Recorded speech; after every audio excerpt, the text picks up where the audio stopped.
Hey everybody, welcome to the Week in Nintendo, a Nintendo podcast from GVG. I'm your host, Brandon Miracle, and I'm joined today by Steve Bowling and Ash Paulson to talk about Nintendo. I mean, that's why you're here, right? There was recently a Nintendo Direct, and there's a lot of stuff to go over. Before we get into that, boys, how you doing?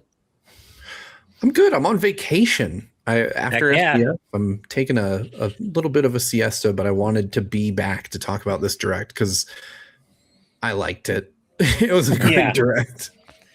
Same. I've been I'm riding high off of announcement season. It was great seeing you at Summer Game Fest play days, and we got to sit next to each other at the live show, Steve. So that was awesome. But yeah, I wasn't on the reaction, so I have been having this burning desire to talk about the direct and everything that we liked in it, and of course Zelda. We'll get to that later. But I'm excited to be here to talk about this direct and Nintendo in general. I was at work in my office watching the direct by myself and losing my goddamn mind. Nice.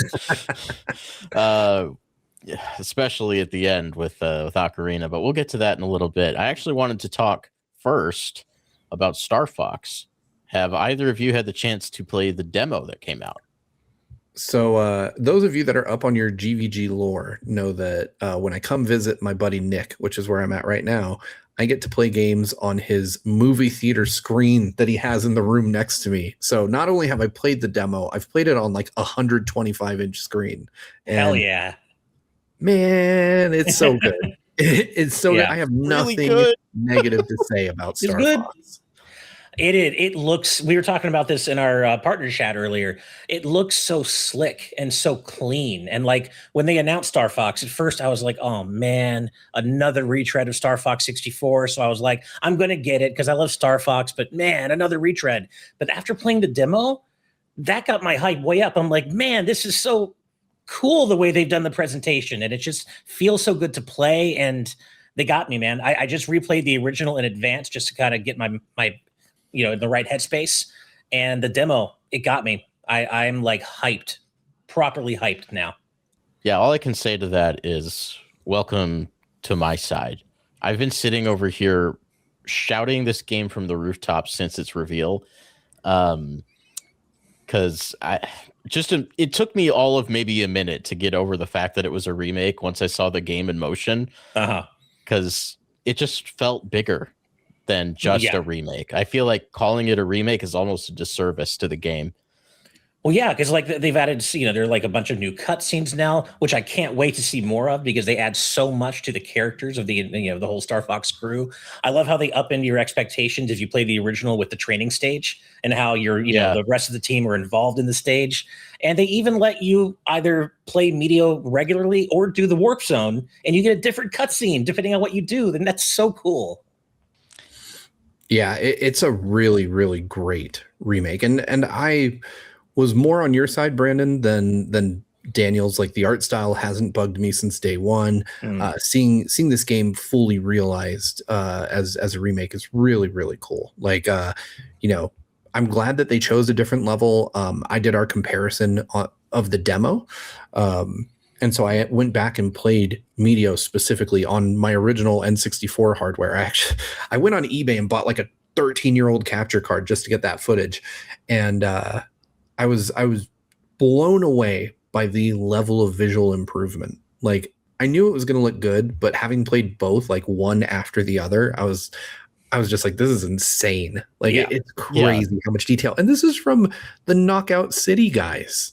Like well done, Knockout City guys. Yeah. Hey, no hate on Knockout City. I legitimately loved that game. It was a lot of fun. Oh no, again, no shade, but I'm just saying, if you told me when I was playing Knockout City like 4 years ago that those guys were going to remake Star Fox 64 and it was going to be incredible, I'd be like, okay. Yeah. That just wouldn't compute for me. But these guys also did the live action, Mario Kart. What's it called? Mario Kart Live Circuit. Live Circuit. Thank you. I terrorized my pets with that for a minute, and I thought it was really cool. But again, none of this would have led to me believing they'd have currently the best looking game on the Switch 2. It's kind of an incredible like redemption arc because they came from Vicarious Visions. They did They did Tony Hawk, the great remake of Tony Hawk Pro Skater 1+2, and then they left because of Activision and whatnot, formed Valen Studios, and now they're working on Star Fox. What a comeback story for a company. Yeah. I wonder if this is going to be, I'm just going to say it. Nintendo, hire these men and women. Seriously. Yeah. But, please, this is a company that you should make a second party very fast because they are killing it. This game looks just amazing. Like, we are 2 weeks away from the launch of Star Fox, and I am waiting with bated breath for that game to come out. I have played Medio like 6 times in the demo because I keep craving to play Star Fox 2026, and this is the only way for me to get it out. I have not played it in handheld mode yet. I'm going to go back and play it in handheld mode and just see how it looks on the Switch 2's own screen. But I've only played it in TV mode so far. I should try that too. Yeah, I've played it handheld. It's incredible. Surprise. Nice. Yeah. I desperately just want to play it with my N64 NSO controller, though. That's the one thing I haven't done. And I'm like, it would feel so right. I need that in my life. But I will say the control scheme on the Pro controller or on Joy-Con is fantastic. Mouse mode is super cool, too. I only had one criticism of the standard Pro controller controls. One thing I really liked about Star Fox Assault was having brake on one of the triggers. I would prefer to have brake on one trigger and boost on the other, and then use the bumpers to tilt, or the reverse. I wish there was an option to configure some of that. No, you could with GL and GR though. Oh my god, that's you're true. right. Yeah, I didn't even think about that. Good call. I guess I'm just stupid. Speaking of configurations, this should not be a big deal. But one thing I noticed, Nintendo almost never lets you do this infamously, but you can actually, there's a sound affected music slider and the voice slider. You could actually set the different sound levels, which Nintendo almost never does. Like, let me hear the music better in Mario Kart World, Nintendo, please. I've been saying this forever. And now they're doing it with Star Fox randomly, which is really cool. It makes sense that it's here because Nintendo didn't develop it. Yeah, true. That's exactly why. Yeah. I want to go back to training mode really quick because I think that was the most surprising part of the whole demo for me, was like integrating training into the story, having it be them playing through like these VR goggles. And I love the ending sequence when Falco just goes all hard and cocky, and he's like, we're gonna crank up the difficulty to max, voids the warranty on the technology, and then crashes the game. So good. I really love that. The most surprising part of the demo for me though was Rob64. Like, I can't get over his voice. It's so much more human than it was in the original. And it throws me. Like, Slippy is fine. Everyone else is great. I can deal with those changes. Every time I hear Rob64, I'm like, that's not him. It's someone else. Yeah. It does throw me off, I think, more than anybody else. I was a little bit thrown off at first by Fox's more cocky attitude until I realized that that's how he is in the Japanese version of Star Fox 64. And it kind of just got sanded out in the English version. I wonder how much of the script will reflect that. Yeah, I have to wonder too. I wasn't aware of the difference in personality between the versions. I've never played the Japanese version of 64. But that's kind of cool. Like, that's really cool to know. I kind of want to go back and play the Japanese version of 64 and just see how he talks. It makes even his appearance in the Mario movie make more sense to me. I was like, he's a really like cocky ace pilot kind of guy. Yeah. But no, that seems to be more true to his character than not. So that's cool. I love how he talks smack to Falco. Me too. Like, I love it. It's more. He's like, oh, you were almost keeping up with me. Yeah, I love like, that. Oh, Fox is a little bit of a jerk. I like. Yeah, I'm all Fox about. Is a little bit of a jerk, and Falco is like, he's an asshole now. Oh yeah. This man is upset about something. Yep. I love the characterization. I'm a big fan of Slippy not just being the butt of the joke. I mean, sure, he screws up in the training sequence, but like, he's just a cool dude that likes his nerdy stuff, and I'm here for it. Yeah. Like when the battle ends between Fox and Falco, Slippy's like, whatever, I guess we'll see the end of that some other time. Yeah.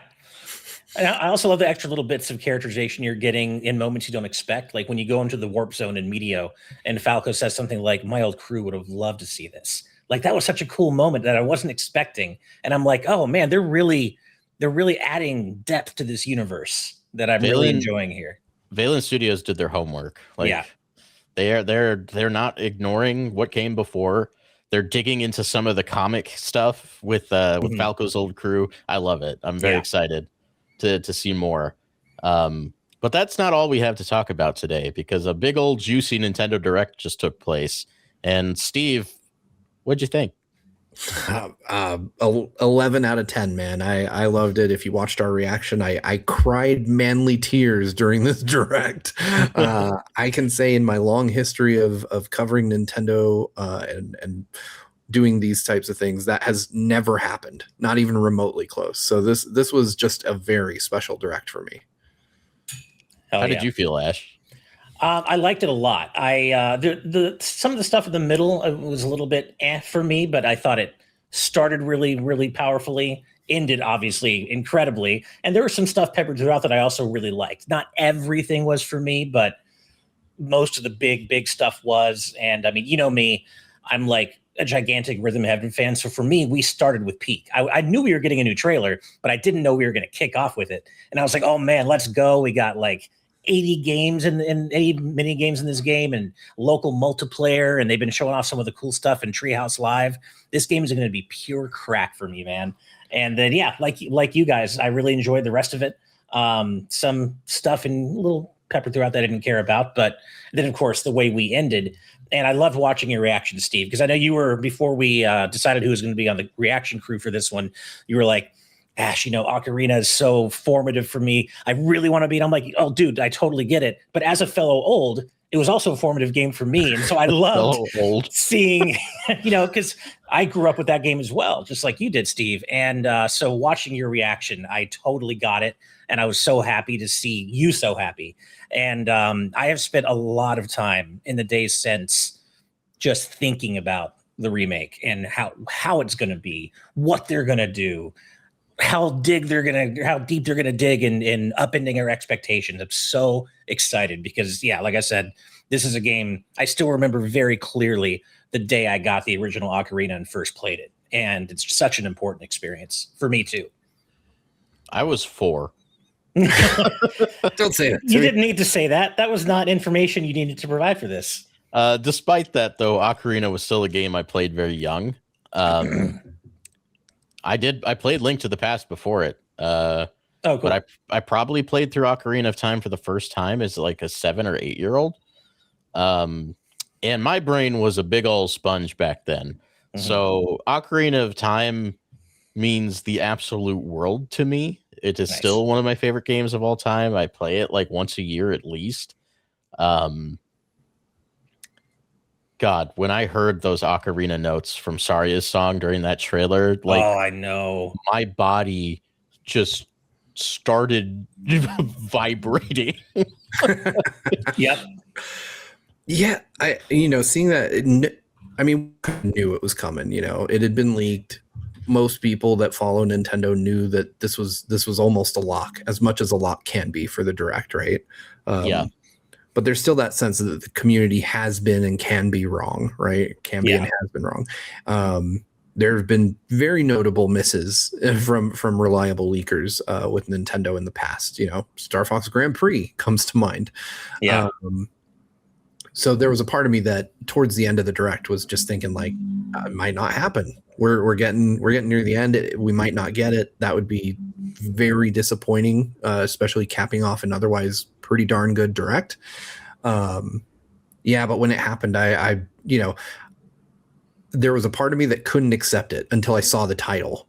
Mm-hmm. Like I was just like, it looks like it smells like it sounds like it, but they could just as easily pull a Nintendo EX Plus Alpha move and it's something else somehow, like Link's Dungeon Maker or something that would make me cry the wrong kind of tears. So when I saw that title, I was like, oh my God, thank God it's happening. and honestly, tying it back to Star Fox, just the Star Fox remake and the quality of that gives me so much faith in what we're going to get, because the bar has been set very high. This is a bigger game in every way, and I can't imagine how they'll make it even bigger. I have seen some people being kind of polarized by the visuals in the same, not to the degree that they were with like Star Fox, but I kind of wanted to kind of get the pulse from our crew here. Like, how are we feeling about the visuals? Because personally, I'm just wowed by the way the game looks so far with that one little look at Link that we got. I mean, for what we so hard, because we haven't seen that much yet. And I've seen those same criticisms, Brandon. Like, I've seen some people say it's got the Unreal Engine fan look. And I'm like, we haven't seen enough to really determine that. Critical thinking skills of a potato. Yeah, exactly. Say that.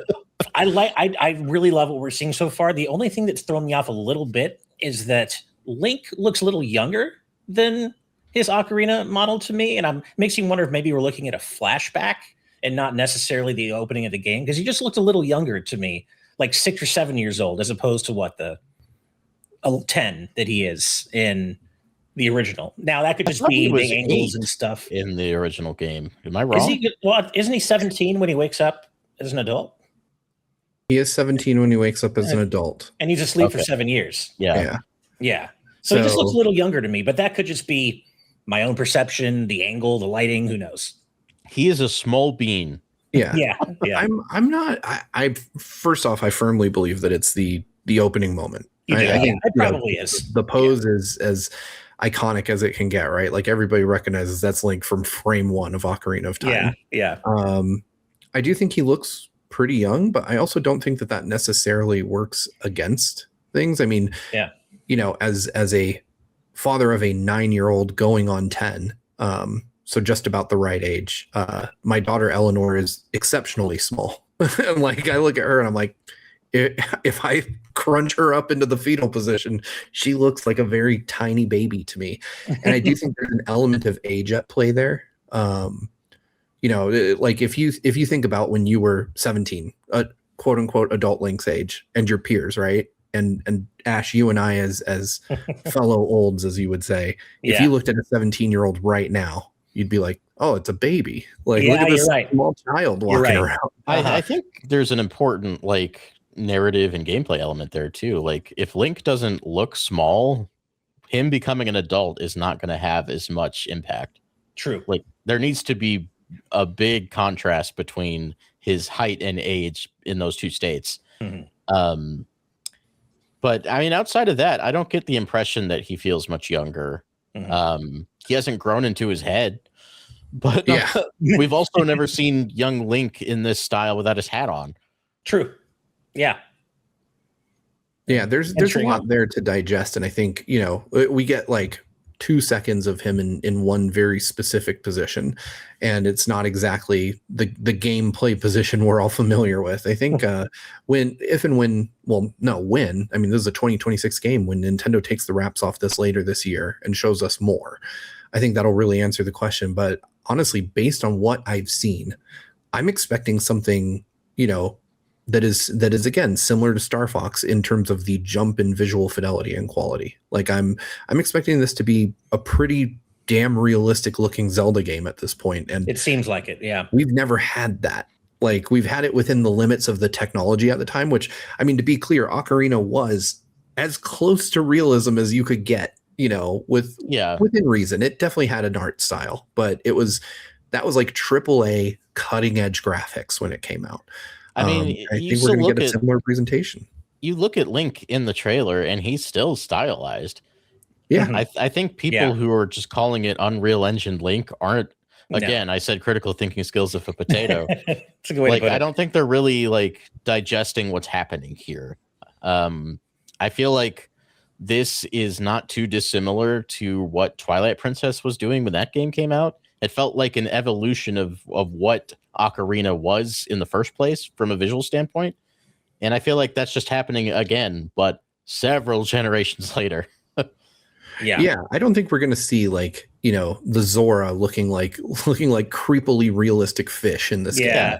No, I think we're going to get something that is still evocative of the original art style, but just at a much, much higher quality. I do think things like cloth and shrubbery and stuff like that are going to look much more photorealistic, but I think you're still going to see that Link isn't going to have like a normal person's face. You're not going to be like, oh, hey, he looks a lot like Brandon in this game. He's still going to look like Link. Yeah, I think too, like, Deku scrubs are technically wood, right? They're made of wood. I feel like that's going to be really, really clear in this version of the game. Or the Redeads, you'll be able to tell they're wearing a mask, and that's not just their face. Because as a kid, that's what I thought. But no, they're wearing masks. I think we're just going to, like you said, just see hyper realized versions of all those things. I'm a little worried about those Skulltulas. The N64 ones already kind of creep me out. The Twilight Princess ones I cannot do. But I feel like with us going with a more slightly realistic art style, presumably, those Skulltulas I think are going to bother me quite a bit. It's like a monkey's paw situation. I love the art style, but those Skulltulas are going to really get under my skin. As a kid, I was terrified of Under the Well. Well, and that's so true. And that brings me to a question I posed in our partner chat earlier.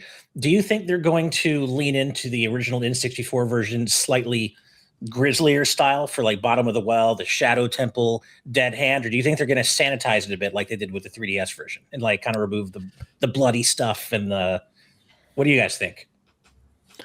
I think we're going with the more dark aesthetic. I mean, when you look at that little bit of trailer we got, and again, obviously you can't predict everything about a game based on a teaser, but I mean, Link is in his house presumably, and it's very dark. There's no like brightness to that scene, and I think that kind of is a good way to, I'd say I'm willing to extrapolate from there that he's, we're going to see like a grittier, maybe even potentially a darker version than what we have. Like I'm thinking about some of these things, like, one of the things about Ocarina of Time is that whole Skulltula quest is tied to a guy who is turned into one who you fully change back, and I'm predicting is going to be gross.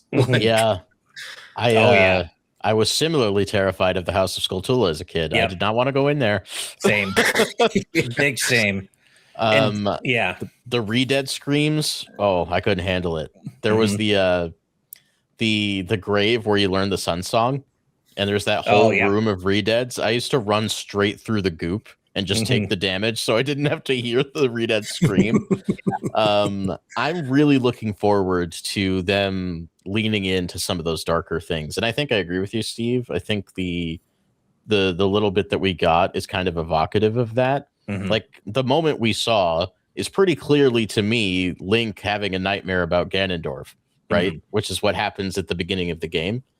I'm thinking about that nightmare. Like in the nightmare originally, it's just Ganondorf rides out on his horse and looks at Link, and Link goes, like, is he gonna do something to Link this time? Is he gonna, like, in Tears of the Kingdom, spoiler alert, we watch Ganondorf kill a person. Like that, like they're clearly willing to be a little bit more violent. So I'm kind of curious how far they go with it. Same. Yeah. I wonder too, because I'm glad you brought that up, because the cutscenes in Ocarina of Time are very much a product of their time. And they're things that don't necessarily hold up within the confines of modern presentation. Like you said, if you see Link look at Ganondorf, make the Kevin McAllister face, and then that's it. People are going to be like, what was scary about that? You know, I do think you need to add an element of terror there, because a modern audience and a modern presentation would kind of demand that he does something scary, or at least they make his presence much more foreboding in a way that you'd be like, oh yeah, that'd creep me out if I saw it. A dude on a horse doesn't really scare most people. And so I do think that there will be, they may use those original cutscenes as like a jumping off point, and then expand upon them in ways that would fit the original context without changing too much. But outside of that, I expect this to be, again, much like Star Fox, a very close to the source material remake. I don't even want to think about Dead Hand, man. Dead Hand's gonna. The first time I saw Dead Hand as a kid, it was like such a brain searing moment for me. Scared the crap out of me, and to see him in this more realistic, presumably art style is going to be wild. Ocarina really acted on the promise of Under the Well being scary, because there is something terrifying down there after you go in. Yeah. I love Ocarina just not being afraid to show the darker side of this whimsical world. I think that's what makes it so good, is that there's so much contrast. Like, I'm really looking forward to that moment of Link stepping out of the Temple of Time as a 17-year-old and seeing Castletown absolutely destroyed. Yeah. And, you know, speaking of Castletown and so many other parts of the game, but Castletown specifically, you know, we had the pre-rendered backgrounds in the original version. I think, obviously, in this version, we're going to have a fully 3D explorable Castletown in a way. We're going to look at that town in a way we've never gotten to see it before. That's going to be so cool. I would love it if moments like that, where the camera is fixed, that they do away with that. I kind of think they will. Yeah, I'd like to dig into Castletown a little bit more. And, you know, Steve, you said you expect it to be a very, like, true to source material remake. Like, I wonder how much of that can you do? Like, I think of Hyrule Field, and I'm like, I don't know if Hyrule Field from N64 would really work in a modern setting like this. You know, I've been thinking a lot about this. Yeah. I actually was just having this thought as we were talking. Like, I started to think through that, and I was like, you know, there are a lot of loading zones in the original Ocarina of Time, right? Yeah. Like, you pass through a gate, there's a black screen, comes back. Those are all loading zones, and you don't need those with a world of that size on a console like the Switch. Even with better graphics, even with higher res textures, even with fully 3D environments, you do not need. Breath of the Wild proved we don't need loading zones like that. So I could see them, you know, when I think in some respects, like, I wonder how much they would be willing to tinker with dungeon designs and stuff like that. I could see maybe some minor updates. Obviously, for Ocarina of Time 3D, we did get changes to the water temple. I could see them maybe incorporating those, but I do wonder how far you hew from the source material when making updates like that. Like, I think dungeon designs will largely remain the same, because that's what we all remember, right? Like, you remember those boss fights, you remember those things. You can maybe add to them, but the core of it needs to be at least similar. I think with the rest of the world, though, you have room for improvement, because I think when people realize, like, oh, I'm going to ride 2 minutes outside of Kokiri Forest and there's the castle, like, it doesn't make the world feel expansive enough. So I could see them definitely saying, we've blown Hyrule Field up to 4 times its original size, and we've added some things around the area for you to find and collect and do, to add some liveliness to the world that isn't in Ocarina of Time because of the limitations of the original tech. Yeah, I mean, Hyrule Field was just big and expansive because they could, right? Like that. Yeah. It didn't really serve much of a purpose outside of, this is the place you return to when you need to go somewhere else. And we saw how that panned out with Metroid Prime 4. You need to pull that out, right? Like, give me more to do, more to see. I think it would be really cool if they did away with the loading zones. Like, imagine being able to see and hear Lon Lon Branch when you're just walking beside it and not actually in it, you know? I think that would add a lot of life to the world.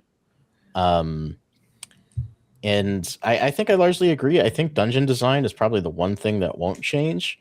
But I mean, other people might disagree, but I kind of want them to change as much as they feasibly can without, like, losing the heart and soul of what Ocarina of Time is, because I have so many other ways to play Ocarina of Time. I have the original N64 game on NSO. I have 3DS Remaster, which I can't play on my Switch, but, you know, it still exists. I kind of want to see them shoot for the fences. That's kind of how I'm feeling too. And a lot of what you described, Steve, is exactly kind of what I've been thinking, getting rid of loading zones, except for, like, interior, like, you know, dungeons, equivalents of shrines, things like that, where it makes sense to have a loading zone. But in terms of the overworld, I've been thinking much of what you mentioned, where they're going to get rid of loading zones and kind of, I think the layout of the world is going to largely be similar, but I think they're going to broaden everything and just make everything bigger to kind of fall more in line with the 2026 game rather than what was okay in 1998. But yeah, so I've been thinking a lot about that. And I agree with you too, Brandon. I'm okay with them changing what they feel they can, throwing us some surprises. Remember, they're not just making this for nostalgia bait for people like us. They're also making it for people who haven't played Ocarina of Time, who've heard about this amazing legendary game, but who've never played it, weren't alive when it came out originally, and want to reintroduce it to a new generation, right? So it could be a mix of, here's what you remember for all of you who played it before, but also here's some cool new stuff for people who haven't played it, and surprise those of you who have played it before. So I'm kind of want them to swing for the fences as well.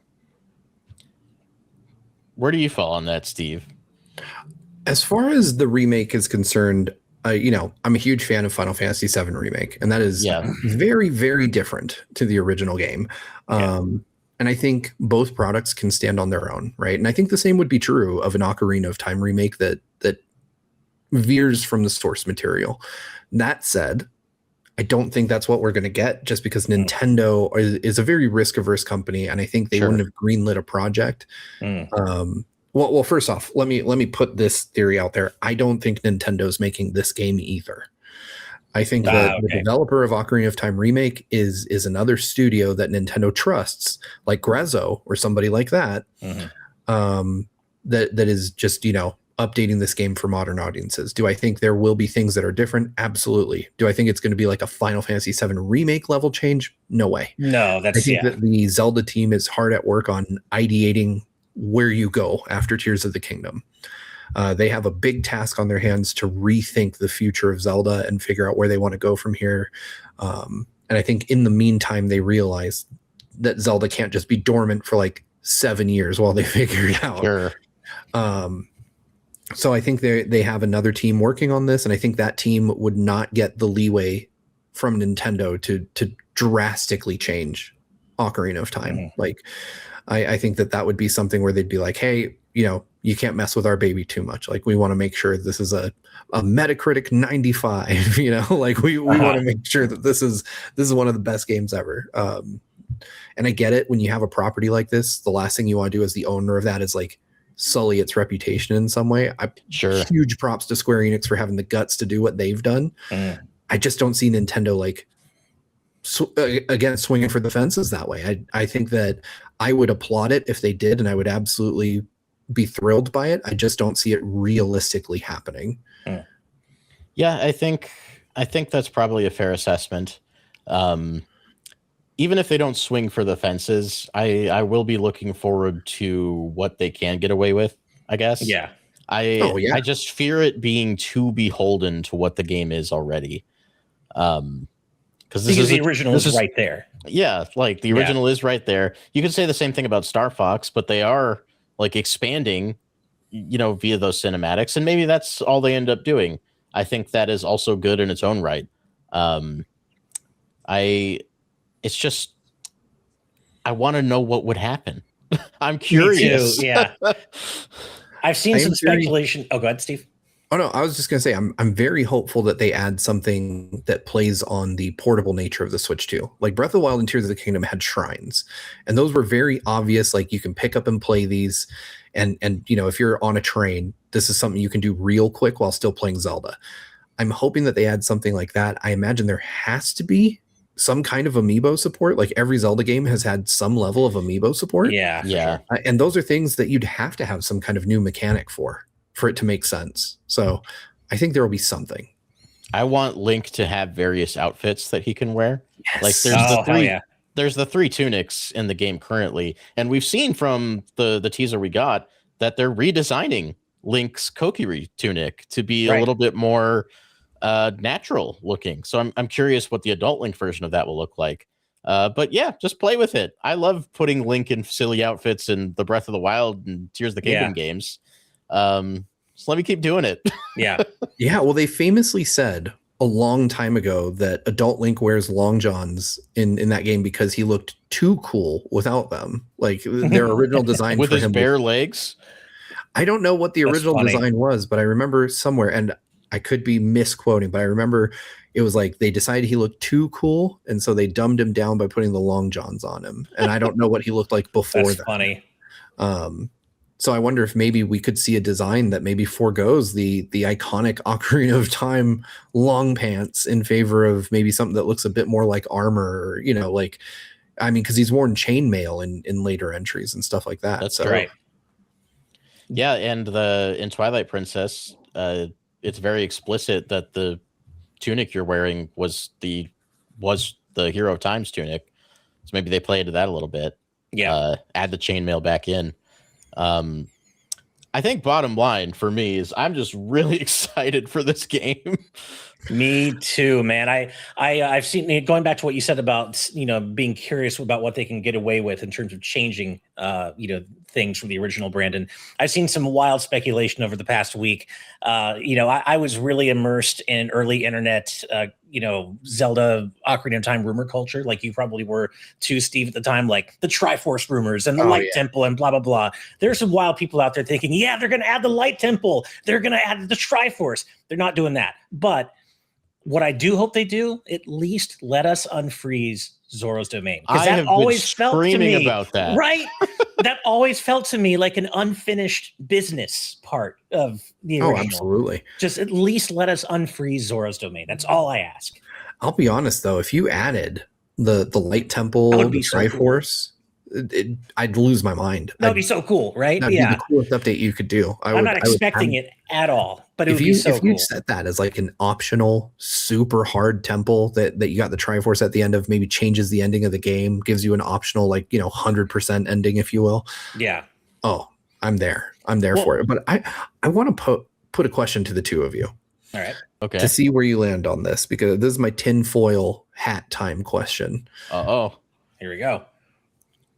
Majora's Mask was an asset flip of Ocarina of Time. Mm-hmm. It was. And if I'm putting my money, like if I'm in Nintendo's R&D division, I'm the one writing checks to pay people to make stuff. There would be a very, very big part of me that would be like, if we're greenlighting this, we should also greenlight that, because just like before, we can reuse so much of the work and make another game that will make twice the development budget back, and we can do it in like a year. Do you guys think that we're going to get somewhere down the line within, let's say within 2 years, a Majora's Mask remake in the same vein? The hopeful side of me says yes. Yeah. But there's some part of me that feels like Nintendo's treating this release as an event.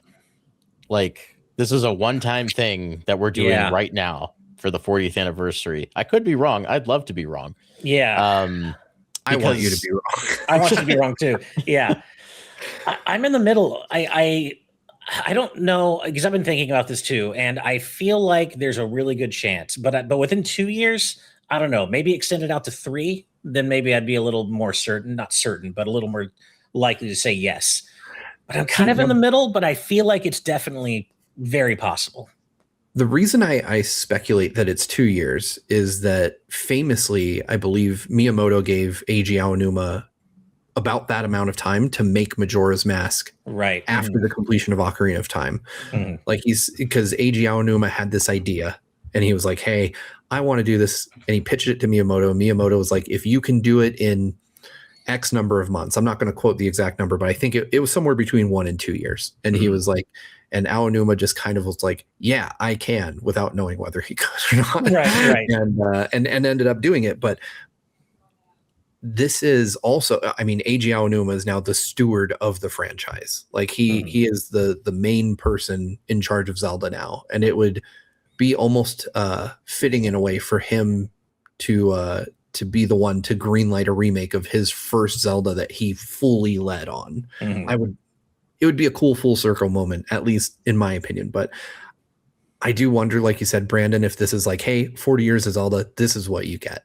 You know, I think it could go either way. Nintendo loves to make baffling decisions. So I mean, while it would be absolutely bonkers to me that they wouldn't do it, given that they're remaking the game it's fully based on, I could also see what you're saying and just see them being like, well, you know what, you got Ocarina of Time, stop complaining. Right. The one last. Oh, go ahead. No, you're good. Oh, the one last thing I want to mention is, and I've just been sitting with this over the past week, but like, are y'all ready for what's most likely going to be a fully orchestrated version of Ocarina of Time soundtrack? Like, I think the first time I step out onto Hyrule Field, it's going to ruin me. When I hear that music sting and fully orchestrated, I'm going to just melt. The same way I did when I first stepped out into the Sector 7 slums in Remake and heard that music, or the Grasslands in Rebirth. I am not ready for the music. I mean, I was tearing up at the beginnings of Hyrule Field when they revealed the logo. Yeah. They know what they're doing. They're gonna play right down to your heartstrings, and they're gonna kill me. I'm gonna die. I'm gonna die. That's I'm gonna die. Brandon Miracle 2026. I just need them to put this game on a gold cartridge. Yes, don't play with me, Nintendo. There's one, I guess, two more things I'm gonna say. I don't expect this to happen, but there's a part of me that really wants it to happen. If Ocarina of Time is a 1-to-1 remake, I think it'd be really cool if they just built in a randomizer. That'd be really cool. Yeah, I would get so much playtime out of that. Mm-hmm. But I don't know. I don't know if Nintendo's willing to do that. They started making roguelikes. Like, they're not ignoring industry trends. Right. So, like, throw me a bone, please. That seems like a step too far for Nintendo to do, but it would be really cool if they did. Yeah. The other thing, I've seen some people say that the art direction looks a lot like Ember Lab. And I think it'd be really cool if Ember Lab was the one making the game. That's so, it does. Yeah, I think I've seen that before too, but it really does. Yeah. I mean, they made that Majora's Mask short, and then a couple years later, they made Kena the Bridge of Spirits, and now they're making a sequel. And I'm like, what if they were the ones doing Zelda? That would be crazy. Are they a big enough studio to juggle both Kena 2 and an Ocarina of Time remake, though? I don't know. I mean, is Kena using the same assets from the first game? True. Yeah. That would be really cool. That would be a really cool surprise. Yeah.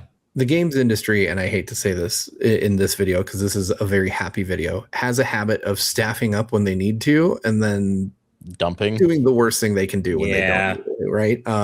And if Nintendo comes knocking on your door as any studio, and they're like, hey, we want you to remake our highest rated game of all time, I'm sure you'd just say yes and figure the rest out later. The nice thing, though, at least when it comes to Nintendo and how they treat their studios, at least based on what we know, is, they seem to keep talent. Like, there's generational talent, and that does not happen in the rest of the industry. Like, they make their games so much faster and they're so much more polished because they're keeping people.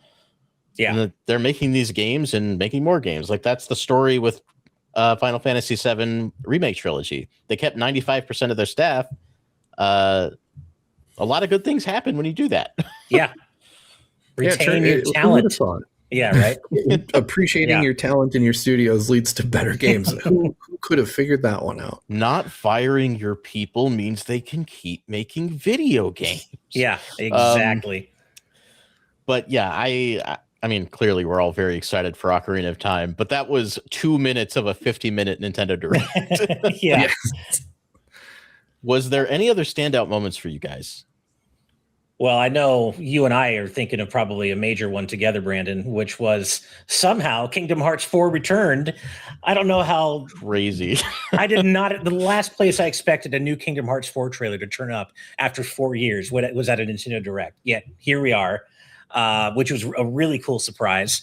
This is old news by now, but I upon repeat viewings of the trailer, I did catch that at one point Sora is using a keyblade that looks very much inspired by Te-Fiti of Moana. So that makes me wonder, and that doesn't necessarily mean there's a Moana world, of course, but it does point to the distinct possibility of there being one. So I did notice that. So that was a fun little bit of speculation. I'm sure that's old news on all the Kingdom Hearts websites by now. But, I did watched that trailer quite a few times just because it's Kingdom Hearts. Obviously, we're big fans, and that was a really cool surprise toward the end of the direct. Yeah, I agree. I loved seeing all of the just like people losing their minds at Kingdom Hearts 4 showing up in Nintendo Direct after all this time. Yeah. It's cool. Sora got added to Smash and here we are. Yeah. I love it. Full circle moment right there. What about you, Steve? I mean, there's so much in this direct for me. I feel like this direct was aimed like right at me. Ironically, Kingdom Hearts is not one of the biggest ones for me. Sorry, what was that?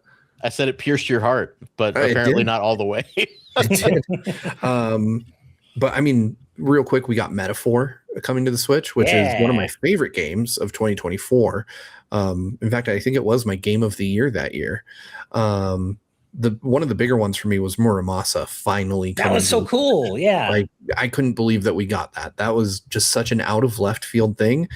We also got that HD 2D Final Fantasy, like a Final Fantasy game. I'm pretty excited for that. Yeah. So I'm a little bit of two minds on it. Obviously, I love Final Fantasy. I love HD 2D, but I've since come to understand that it's kind of like Octopath Zero and that it's a like demobilized version of Brave Exvius, which doesn't surprise me because when I saw the trailer, I was like, that looks a little mobile-y to me, the interface, the UI. But Octopath Zero is apparently great. So that doesn't necessarily mean it has to be disappointing, but it's not a fully original FF game, at least. I did not know that. But I don't think it really changes my estimation of it. Like, sure. I'm really interested to see more about that game. I don't really play mobile games much. I already look at my phone way too much as it is. I don't need another reason. I mean, you take the gotcha out of it, you get the cool Final Fantasy crossovers, and then you get a brand new turn-based RPG Final Fantasy using HD 2D. I think that's a win-win. Sure. I mean, I will be there for every HD 2D thing they do. The only reason I haven't played Octopath Zero yet is just lack of time, but I want to get there eventually. Yeah. I would say the other big highlight for me was Splatoon Raiders. I think, Ash, I don't know if you're a Splatoon guy, but I know Brandon and I both are pretty heavy into the series. I love Splatoon. Yeah. I would say I'm a casual Splatoon fan in the sense that I've really enjoyed the single player campaigns. I suck at multiplayer, straight up. I'm terrible at it, but I like the gameplay enough and the world enough that I enjoy the single player story stuff. So I'm looking forward to it. That must mean Raiders must be a pretty good game for you then. Yeah, no, I think I'm looking forward to it. I'm not like, oh my God, I can't wait. But I'm like, yeah, I'll definitely play it. Yeah. Now, what I can't remember, and shame on me for not remembering, is I don't know if this is single player or co-op. It is a single player focused game that has full multiplayer co-op. Okay, that's what I was thinking. Cool. Okay. They have not shown the co-op yet, but they've confirmed it's there. Right. That's what I'm most excited for because, my friend Nick, whom I'm staying with at the moment, and I both kind of got into Splatoon together, like way back on the Wii U. We played 2 and 3 on the Switch, obviously. But my favorite part of 2 and 3 has always been Salmon Run. Like just the idea of playing with my friends against a common enemy has always been, the best of Splatoon. And to have a game that is mostly focused around that idea, that you're not, inking turf, you're not trying to win multiplayer objectives against other players, but you're just fighting enemies, I think is rad as hell. And I cannot wait to get my hands on this one.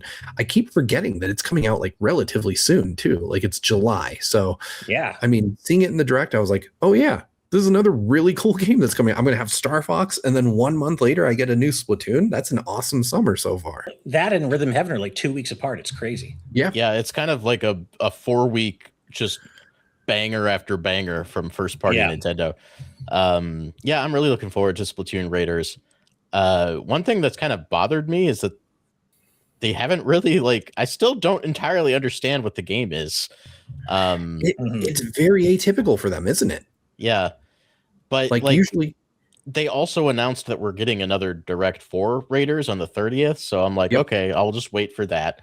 They did show it in Treehouse and I kind of understand what's happening more. Like it feels kind of like Nintendo's take on an extraction shooter almost. Like you go to the island, you get the loot, you try to escape without losing your stuff. I don't know how many elements of that are like part of this package, but yeah, it's weird. Like Nintendo, the last like 2 trailers for Splatoon Raiders, I've been like, I don't really know what this is, but it's cool. Yeah. Yeah. Of course, we can't end without mentioning Xenoblade Genesis. That was a huge moment for me as well. I think all 3 of us are pretty big. I know, Brandon, you love Xenoblade. Steve, are you into Xenoblade as much? Or I am. I actually many moons ago wrote the guide for Xenoblade Chronicles 2 for IGN. Oh, right. Yes. Yeah. I forgot about that. Nice. Yeah, anything Xenoblade, I'm gonna pop off about. Xenoblade 3 was my favorite, was my game of the year for that year. What was it, 2023, I think. So anything new from Genesis or anything new from the series, I'm excited about. Who knows if it's gonna be connected? Yeah. I was like expecting Xenoblade 4 or the next Xeno game to be kind of soonish. I wasn't expecting it in that direct. It just kind of hit me and I was like, oh, we're here. Yeah. Here's a little look at the early moments of the game. And then it's like a massive trailer with cutscenes and gameplay. Yeah. And I'm like, okay, sure. I'm in. I'll be there. Yeah, exactly. Yeah, it's very interesting to see, I don't think we've ever had like a list of announcements on that order of magnitude before, where they're just like, we're doing Switch 2 editions for everything and we're going to space them out so you can afford them. I think that's really the only reason they're spaced out the way they are, is because they're like, oh, we're asking people to buy all these. Because I think otherwise you would just have those, if they were free patches, they'd just be shadow dropped. Like, here you go. Right. I haven't yet tried the Switch 2 edition of the original Xenoblade. I know that shadow dropped at the direct. I have it. I just haven't tried it yet. That is one of the very few Xenoblade games I've just never played. So I'm excited to jump into that one and actually play it for the first time. I own it on multiple different platforms, but it's one of those where I picked it up and I'm like, neat, Operation Rainfall worked, and then I just didn't play it. So you're in for a ride, man. Xenoblade 1 rules. It does rule. I played a couple hours of the Switch 2 edition, and I think it's better than what we got with X. Like, the image quality is better. It doesn't, the upscaling isn't as bad, and the new content too, like the little scooter thing. I really like that. It's fun. Yeah, I will say a lot of hay was made about like upscaling artifacts, like particularly around water, like where if you pan the camera around any of the characters standing against a body of water, that it has like a shimmering halo effect. But that happens in literally every upscaled game ever.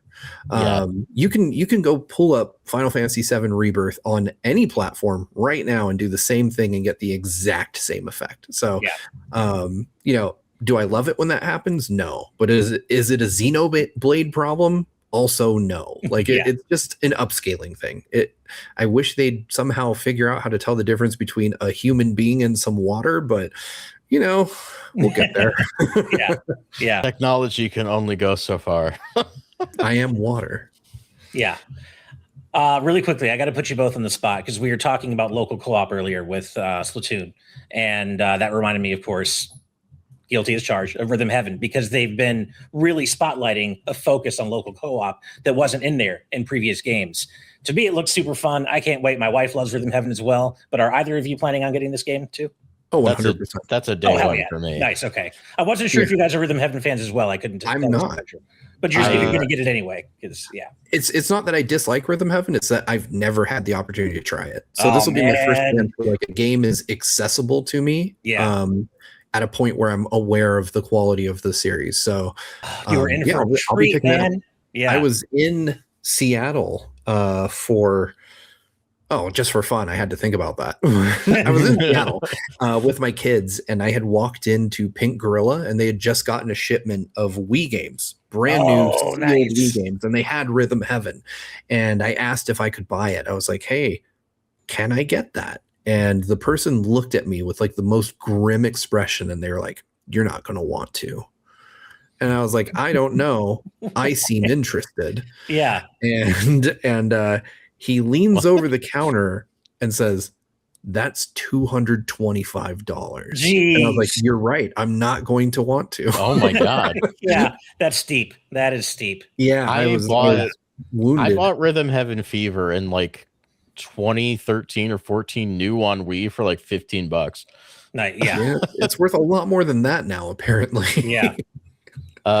Rhythm Heaven Fever is one of my favorite Wii games. That game is incredible. Same. One thing I saw some people mention is that there's more content in this new Rhythm Heaven game than any other Rhythm Heaven game before. It seems like it. 80 games. That's more than Mega Mix, and that's not counting the 30 multiplayer ones. Right, and then we got the RPG mode, which looks so fun. I cannot wait. This is a pretty good package for like what, $40? $40, yeah. I do wish they had announced a demo, just because it feels like this is the kind of game that really needs it to sell itself to people who aren't really sure. But because rhythm games obviously are popular, but they're not like necessarily a mainstream brand for Nintendo. And I feel like a demo would really help this game. It is really strange that they did a demo for Tomodachi Life, but not for this. Exactly. It's like it feels like that kind of similar energy where it could really use that kind of demo to sell itself. It's weird because they've done demos for Rhythm Heaven before. There was a John just did a Wii and DS connectivity video. He talked about Nintendo Channel demos. Yeah. That's where I played Rhythm Heaven for the first time. Right. Maybe they'll still announce one. It just wasn't a direct announcement. Who knows? I mean, it could happen. Star Fox got one. And it's coming out sooner. So maybe. But yeah, overall, this Direct was pretty fantastic. I thought One Piece Grand Gourmet was really weird and surprising. Yeah, that was cool. I forgot about that. Yeah. It looks like a mobile game almost, but I'm kind of into what's happening there. That is the most Rogers base coded game I've ever seen in my life. He walked off. He saw Sanji and he lost his mind. Yep. Yeah, I think I'm going to pick that game up. I'm pretty interested, actually. Yeah, I'm interested in both that and the Jujutsu Kaisen Vampire Survivors type game. I'm like, I love Vampire Survivors. And a lot of people think they licensed out their engine. No, they're developing it themselves. Yep, exactly. That's crazy. Yeah. That is ridiculous. I was just playing Vampire Survivors about 20 minutes before we started recording the podcast. Like I will absolutely pick that up. I'm not the world's biggest Jujutsu Kaisen fan. I think it's a decent anime, but I'm a really big Vampire Survivors fan. Yeah. See, if they did that with like Naruto or Dragon Ball, I'd be there. Oh my God, yeah. Are you kidding me? Like if you could, just let me use a bunch of shadow clones to fight a bunch of monsters. I'm good. It writes itself. That's all I'm saying. It really does. Randomly, were either of you aware that Ninjala was popular enough to get a sequel? That came out of nowhere for me. I didn't know Ninjala was so successful. I don't know much about the game, and I can't remember why I turned these on years and years ago at this point, but I have had post notifications on for the Ninjala official Twitter account for like nice 5 years for some reason, and I'm too lazy to go turn them off. So I've just seen like episode such and such of the anime is airing now, and I'm like, oh, cool! It has an anime. Like it sure does. I played it and I was like, it's an okay game, like not a bad game, but also it's clearly trying to emulate Splatoon, and I've got Splatoon. So if I'm not mistaken, it kind of ran poorly too on Switch, didn't it? It did not run super great. Yeah, I remember that. So I think that's got to be better by now, I imagine. But it was a game that the premise was interesting, but not interesting enough to keep me playing. But I definitely knew that it definitely has a passionate fan base out there somewhere who really like it. You know, who would have thought bubblegum ninja kids would be like a really popular thing, but it works somehow. I mean, I'm kind of into it. I think the idea of what they're doing with the sequel just being a different genre of game altogether is kind of interesting. I do like that. I don't know if I'll buy it or if is it free? I have no idea. Same. Yeah. But I am at least interested enough to look at it when it comes out. Yeah, I mean, if they have a booth at a show or something, I'll definitely look at it again. If it comes out and it is free to play, I'll give it a shot. But ideal game to give a demo out for, though. Like, this is one that you should definitely let us try before we buy if you're asking to pay people to pay. Another game I want to mention, Nintendo Switch Sports Resort. I love Wii Sports Resort. I put so much time into that game. So I'm really excited to see it. Woohoo Island is back. That's so cool. Yeah. It's such an interesting announcement. Like it just feels like it should be a Switch 2 edition as opposed to a whole separate game. But I mean, I'm here for it. Yeah, it is notably missing some of the sports from the first Switch sports game. Like they made a big deal out of soccer, and I actually really enjoyed that mode. But it's not here. And then some of the modes that got added post launch to Switch Sports, one basketball and golf, are in here at the beginning. So it's a little weird. I kind of wish that some of the other modes from Switch or from the original Wii Sports Resort were here. But I like what I'm seeing. I think skateboarding looks sick. Yes. Doing that with mouse mode, especially, it's like it seems weird, but I'm kind of into it. Yeah, and power cruising kind of stood out to me because I may never get another wave race game, and this may be the closest I get. That or driving in the water in Mario Kart World. So I'm not really a big Wii Sports, Switch Sports guy, so I'm not the target audience, but power cruising might have gotten me just so I can have that wave race-esque experience. But if nothing else, it gave us the Koizumi thumb wrestling beam, which I'm very grateful for. That thumb wrestling is unsettling to me. It's so good. We got the most incredible GIF of Koizumi ever. Yeah. That will stand the test of time. It has become a meme. Mm-hmm. This is the new "My body is ready" for me. Yeah, he definitely looked like his body was ready in that GIF. Woof. Exactly. But no, I have to say I'm super excited for this one. RIP Soccer. Like, I don't know why you didn't include that. You added as DLC, I'll pay for it. Like, Soccer was my favorite game from the last one, but getting some of the more Wii Sports Resort-y type games. Like I remember being addicted to Horse in Wii Sports Resort. I believe that's back in Switch Sports Resort, right? Which sport? Like basketball, Horse, like the. Oh yeah. That was Wii Sports Resort. Yeah. And so I'm like, I can't wait. Was fencing? Did that come or sword fighting return in? No. Sword fighting was in Switch Sports 1. Yeah. Debuted in Wii Sports Resort, and it is not here. What a shame. Yeah. We got boxing instead. Yeah. Boxing I'm down for, though. Boxing is going to be really cool with 2 Joy-Con instead of a Wii remote and a nunchuck. I am going to miss like knocking people like 20 feet down to the ocean, though. Oh, in sword fighting, but that's fine. This game might get post-launch updates like the first one did. Who knows? Yeah. We've also got Prop Plane, which might be the closest we get to another Pilot Wings game. So that might be cool. It ended up spawning a whole Pilot Wings game. Yeah, that's true. The first time. Yeah. So you never know. Yeah. I said this with John and I did a video about Wii Sports or Switch Sports Resort. I wouldn't be surprised if they kind of follow the plan for the original Woohoo Island and just keep reusing this map in other things. Mm-hmm.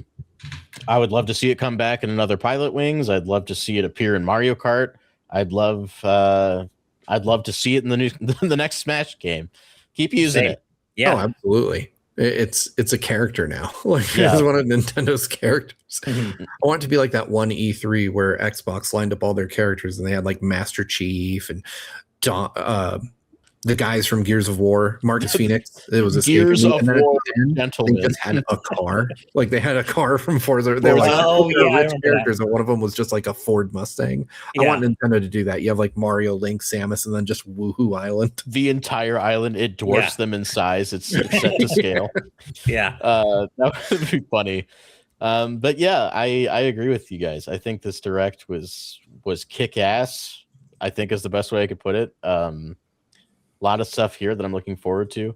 I know people who are like really into I don't know, core Nintendo, like Mario, Kirby's, your sillier stuff like that. None of that really showed up here.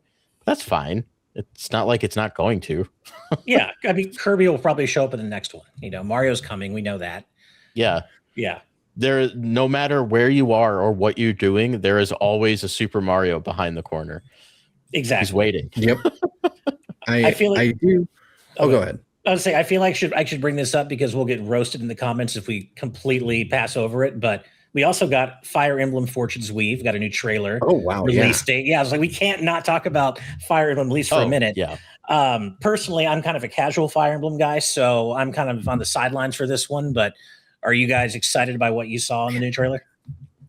I I'm played so 100%. much Three Houses that I am Yeah. so on board for this game. Mhm. Three Houses was my jam. Like, I loved that game. That was my 2019 game of the year Nice. by a wide margin. I have repeatedly referred to myself as a casual fan because I jumped on board with Awakening, Mhm. and I have been corrected by the community to say that you can't call yourself a casual if you've been playing them that long anymore. So Oh, cool. I Okay. guess I'm not a casual, but I still feel it because we share space with Daniel Alba. And so Yeah. I think comparatively, I feel like I've just started. But yeah, I'm super excited for this. This is again going to be, I think this is their August game. It's September, Yeah. Or September, right? September. Okay. the But hell one month of for the video games- games. Oh God. Yeah. September is going to murder me, but I'm very excited. This is definitely high on my priority list to pick up. Sothis is back in this game. I have to know what the hell is going on with that. Yeah, There's just so much to digest here. I'm excited for this one, not just for it's visually very pretty. It looks like the combat's really, really cinematic and impactful, but also there's just cool lore reasons to want to play this. So yeah, I'm all for it. Nice. yeah. I guess the easiest way for me to put it is like there was a bunch of games in September I wanted to play. This trumped most of them. Okay. Nice. Anything else we want to mention before we wrap up here? Why wasn't Wolverine there? I'm just kidding. Where is he? Where's Smash? Smash is coming. It'll happen It's eventually. coming. It's coming. Yeah, Yeah. this was for me, like I said at the top, probably my favorite direct, maybe of all time. Damn. Okay. But that said, I don't necessarily disagree with people who didn't like it, because if you're not into the more quote unquote serious side of Nintendo, like you said, Ash, then there wasn't a lot there for you. If you're more into Mario, Kirby, the more lighthearted things that Nintendo produces, which are excellent, then you might not have felt like you were eating very good. And I can't blame people who feel that way. But like you said, Brandon, there's always one of those games like deep in the works around the corner. And I don't think we go the full year without seeing what's next for Mario specifically. Mhm. Yeah, I wouldn't worry at all. I exist in this really unique space, I think, where I kind of just like all this stuff. So for me, this was a really good direct. There's been like Mario heavy directs that a lot of people didn't like that I was like screaming about. So like I get it. Just play more games. It's your Exactly. fault. Broaden No, your I'm just horizons. Yeah. So yeah, like I don't. This was not a bad direct by any means. But if you didn't like it, I get it. Like there's a lot of RPGs here. If you don't like RPGs, there wasn't a ton for you, but that's fine. Doesn't mean that stuff isn't coming. Yeah. But I think that's going to do it for us. This direct was crazy. We talked about Ocarina of Time for 40 minutes, and I could probably talk about it for 6 more hours. Hell yeah. Yeah, so thank you so much for watching. Steve, can you tell people about our Patreon? Yeah, we got this little thing. It's called a Patreon. You've probably never heard of it in independent games journalism. It's very unique only to us. But if you'd like to get each and every episode of The Week in Nintendo, as well as other content early, you can head over to patreon.com/gvgaming, where for as little as $5, you can get access to that, audio versions of discussions, being able to drop in on us live when we're recording sometimes, a ton of cool perks. Head over there, find out more. Again, that's patreon.com/gvgaming. All right, that's going to do it for us. Thank you so much for watching. Kiss your homies goodnight and keep the games good and the vibes greater. Bye now. I'm going to go kiss my homie. Hell yeah.